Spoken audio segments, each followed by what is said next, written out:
বুখারী শরীফের হাদিস, আল্লাহর নবী বলেন ইয়াশফাউ ইয়াউমাল কিয়ামাতি সালাসাতুন, কিয়ামতের ময়দানে তিন ব্যক্তি সুপারিশ করে আল্লাহর জান্নাতে দিতে পারবে। এক নম্বর আল আম্বিয়া, নবীগণ সুপারিশ করে করে জাহান্নামীদেরকে জান্নাতে দিতে পারবে। দুই নম্বর সুম্মাল উলামা,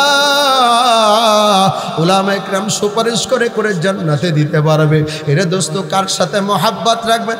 মদখোর গাঞ্জাখোরের সাথে বন্ধুত্ব করবেন না, বেনামাজির সাথে বন্ধুত্ব করবেন না, আল্লাহ ওয়ালা জাকিরিন শাকিরিনদের সাথে বন্ধুত্ব করবেন, মাদ্রাসার মুতামিমের সাথে বন্ধুত্ব করবেন, মাদ্রাসার ছাত্রদেরকে মহাব্বত করবেন, মাথায় হাত বোলায় দিবেন, আল্লাহু আকবার। মাদ্রাসার ছাত্রদের একটু খেদমত করবেন, তাদের খাবার জন্য একটু চাউল কিনে দিবেন, তাদের খানা খাদ্যের জন্য একটু তরি তরকারি মাছ গোশত কিনে দিবেন, তাদেরকে একটু লজিক রাখবেন না মা, এটার মাধ্যমে দুনিয়াও লাভ আখিরাতেও লাভ। ওই যে দেখেন না, বুখারী শরীফের হাদিস আসছে, একজন বেশ্যা নারী একটা কুকুরকে পানি পান করাইছে, কুকুরটা বড় পিপাসার্ত, বেশ্যা রমণী আল্লাহু আকবার গুনাহ করে রাস্তা দিয়া যায়, তাকে কূপের পাশে কুকুরটা জিহ্বাটা বের করে দিছে, পানির পিপাসা, পানি নাই।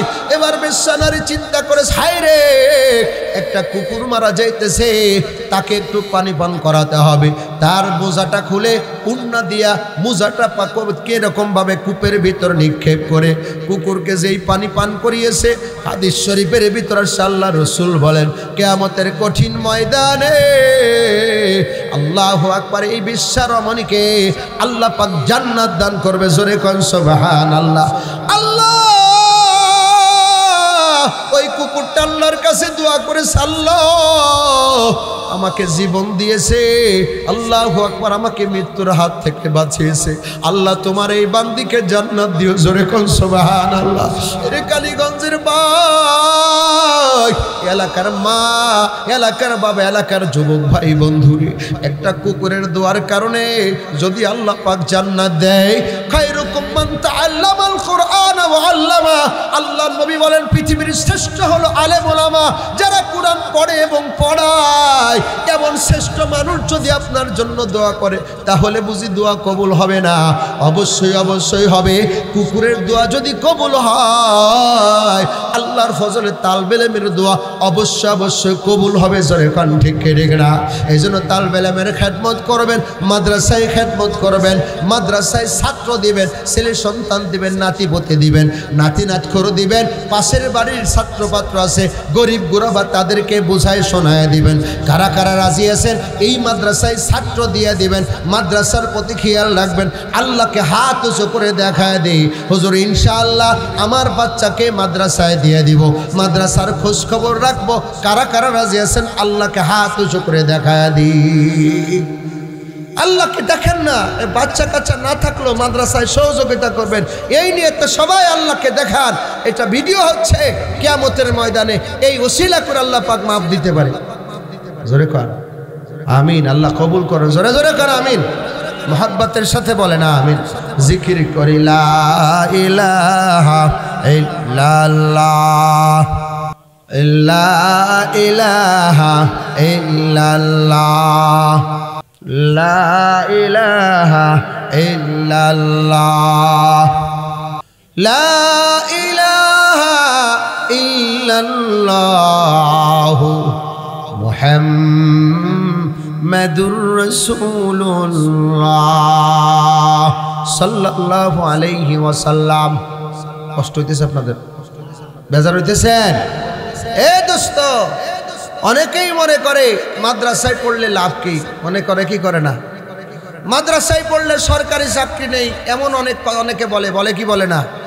এ দোস্ত আহবাবেরা, সারা বাংলাদেশে তো ঘুরে ঘুরে দেখতেছি, সারা বাংলাদেশে ঘুরে ঘুরে দেখতেছি, বাংলাদেশের কোনো হাফেজ, কোনো আলেম, কোনো কারি সাহেব যে কোরআন শরীফটা সহি করতে পারে, কোরআনের বরকতে আল্লাহর ফজলে সে না খেয়ে নাই, সে বেকার নাই। কথা কন ঠিক ঠিক না? দুনিয়া লাভ আখিরাতেও লাভ। বাংলাদেশের বহু বৃদ্ধাশ্রম আছে, ঢাকা গাজীপুর সহ বিভিন্ন জায়গায় বৃদ্ধাশ্রম আছে। খোঁজ খবর নিয়ে দেখেন, বড় বড় দায়িত্বশীল সরকারি চাকরিজীবী লাখ লাখ টাকা বেতন পায়, এক গাড়ি বাড়ি আছে, অভাব নাই, তাদের মাগুলোকে বৃদ্ধাশ্রমে রেখে আসছে, তার মা বাবাকে বৃদ্ধাশ্রমে রেখে আসছে। আল্লাহর ফজলে বাংলাদেশ ঘুরে কোন হাফেজে কোরআনের মা, কোন আলেমের মা, কোন মুফতি সাহেবের মাকে আপনারা বৃদ্ধাশ্রমে দেখবেন না। কথা কন, দেখাতে পারবেন? যদি দেখাতে পারেন ওয়াজ বাদ দিয়ে দেবো, আর ওয়াজ করবেন। কি বলেন? কেন? হাফেজে কোরআন আলেমে দ্বীন তার মার কদর বুঝে, বাবার সম্মান বুঝে। একটা বাবার ইজ্জত কত, একটা মার ইজ্জত কত। এই জন্য সন্তানকে মাদ্রাসায় দেন। আমরা আলেম হয়েছি তাই হুজুররা ভাত পাই না, আসলে আমরা ভাত খাই না, আমরা পোলাও বিরিয়ানি খাইতে খাইতে শেষ। কথা কন, ঠিক ঠিক না? আমরা না খাইলে আরো বেজার হয়। কালকে এক মাহফিলতে খাইছি রুটি কবুতরের গোস্ত দিয়ে অনেক কিছু খাওয়াইছে, আর এক মাহফিলে কয় হুজুর খাবেন না, তাই খাবো না, বাটি ভরে দিয়ে দিয়েছে এত।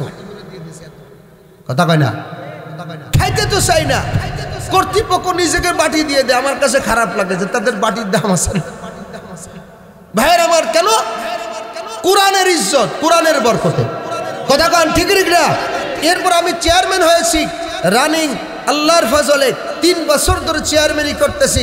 মাগুরা জেলার 36টি ইউনিয়নের চেয়ারম্যান, চেয়ারে বসা কষ্ট, আমি বুক খোলায় চেয়ারম্যানই করতেছি, আলহামদুলিল্লাহ। বলেন কেন? আমার তো দুর্নীতি নাই। কথা বলে না? ভাইয়ার আমার, দোস্ত বাবারা, এই জন্য আল্লাহ বলা নেককার চেয়ারম্যান সব জায়গায় দরকার আছে। কি আছে না? জোরে কার, কারা কারা দরকার আছে হাত উঁচু করেন। নারায়ে তাকবীর। দরকার তো আছে, হাত নামান। কিন্তু নির্বাচন আসলে বড় বড় নোট দেখলে তো মাথা খারাপ। করা যাবে?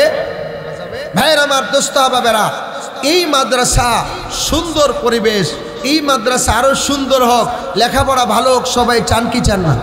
আরো যারা বলেন, এই যে পিছনে এই মাদ্রাসার পিছনে এই যে একটা মসজিদ, এই যে জীর্ণ শূন্য একটা মসজিদ, মাদ্রাসার ভবন সুন্দর, মসজিদটা সুন্দর হওয়া দরকার কিনা? আর একটু জোরে কয় না? হে দোস্ত, আল্লাহ রসুল বলেন আল জান্নাতু কাইআন, জান্নাতের মাঠ কিন্তু ফাঁকা পড়ে আছে। আপনি মনে করেন না জান্নাতের ভিতর আপনার জন্য বিল্ডিং বানাই থইছে, তা না। ফলট ফলট জমি, ইমান আনলে, খালি খাঁটি ইমানদার হলে জান্নাতের জমি আপনার জন্য বরাদ্দ আছে। জান্নাতের গাছ, জান্নাতের বিল্ডিং কিন্তু আপনার লাগাইতে হবে। কথা কয় না? জান্নাতের বিল্ডিং বানাইতে হবে। এখন প্রশ্ন, হুজুর জান্নাতের বিল্ডিং কিভাবে বানাবো, জান্নাতের গাছ কিভাবে লাগাবো? হাদিসে আসছে আল্লাহ রসুল বলেন একবার সুবহানাল্লাহ বলার সাথে সাথে জান্নাতে বিরাট একটা গাছ লাগানো হয়। জান্নাতের গাছটা কত বড় হবে? একটা দ্রুতগামী ঘোড়া 500 বছর দৌড়েও জান্নাতের ছায়া, গাছের ছায়া অতিক্রম করতে পারবে না। সুবহানাল্লাহ, জোরে বলবেন না? জান্নাতের গাছ লাগানো শিখালাম, এখন জান্নাতের বালাখানা বানানো শিখাতে হবে না? আরে কথা কয় না? এই জান্নাতের বালাখানা কিভাবে বানাবো? আল্লাহ রাসূল সাল্লাল্লাহু আলাইহি সাল্লাম বলেন মান বানা লিল্লাহি মাসজিদান বানাল্লাহু লাহু বাইতান ফিল জান্নাহ। যে ব্যক্তি দুনিয়াতে আল্লাহর ঘর মসজিদ নির্মাণ করবে, আল্লাহ তাআলা তার জন্য জান্নাতের বালাখানা বানাবে। জোরে জোরে কোন সুবহানাল্লাহ, আওয়াজ করে বলেন সুবহানাল্লাহ। আল্লাহ রাসূল বলেন বা সাগীরান আও কাবীরান, জান্নাতের যদি বালাখানা চাও, ছোট মসজিদ হোক অথবা বড় মসজিদ হোক, তুমি যদি আল্লাহর ঘর মসজিদ নির্মাণ করে দাও, আল্লাহ তাআলা তোমার জন্য জান্নাতের বালাখানা বানায় দিবে। জোরে জোরে কন্না সুবহানাল্লাহ। শুধু তাই নয়, আল্লাহ রাসূল সাল্লাল্লাহু আলাইহি ওয়াসাল্লাম বলেন ইযা রাআইতুমুর রাজুলা ইয়াতাদুল মাসজিদা ফাশহাদু লাহু বিল ঈমান। যখন তোমরা দেখবে দুনিয়ার কোনো মানুষ আল্লাহর ঘর মসজিদ নির্মাণ করছে, আল্লাহর ঘর মসজিদের সেবা করছে, ফাশহাদু লাহু বিল ঈমান, তোমরা তাদেরকে ঈমানদার বলে সাক্ষ্য দাও।